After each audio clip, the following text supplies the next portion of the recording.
Okay, in this lesson, let's talk about some of the different file formats that we can use on the web for our graphics and decisions to make on which ones are best for which situation. So I have listed here on this particular document, and by the way, I'm in the Lesson 6 folder and I'm in a file called Chapter 6 Graphics. It's a PDF, so you're going to want to open it with either Adobe Acrobat or the free Adobe Reader. So these are the three main types of images that we use on the web. We have JPEG, we have GIF, and we have PNG. So the JPEG, let's talk about that one first and some of the pluses and minuses of it. JPEG stands for Joint Photographic Experts Group. That's great information to have if you're ever at a Photoshop trivia party like I am. RGB is the color space that we're using. It has a possible 16.7 million colors, so you can get really rich color with a JPEG.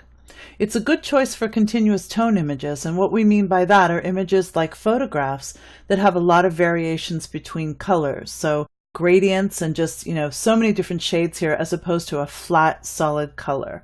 That's a continuous tone image. So photographs, gradients, and blends, it's perfect for that. No support for transparency in a JPEG and no support for animation. So it's perfect for photos that you want to have rich, full-bodied color. The next one is a GIF or GIF. I call it a GIF. It stands for Graphic Interchange Format. It has index color as the color space, so you only have 256 colors to pick from. That's a big difference from 16.7 million, don't you think? It's a good choice for flat areas of color like logos, shapes, solid colors. It's not a good choice for continuous tone, again, because you're only getting 256 possible colors. So it has a small color space. That means it doesn't have very many options for you as far as different colors. It does support transparency and it does support animation. If you remember the early days on the web, when we had things like beating hearts and little men running across the bottom of the page, those are animated GIFs. They're not used much anymore these days, but that's what those are.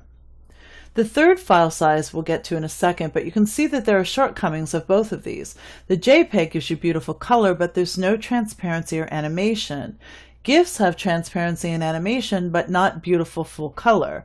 So that's where PNG comes in, where it has the best of both worlds. A PNG stands for Portable Network Graphic. It is an RGB color space, so it has a possible 16.7 million colors. It is a good choice for continuous tone images, but you can also use it for flat areas of color, but it's really best for continuous tone. It does support transparency, so if you have masked part of your images in Photoshop, you'll be able to get that nice transparency, and it does support animation. These can tend to be large files, so you have to pay attention to that as you're working with them, but that just gives you a quick overview of the three different types of images that we use to put graphics on the web.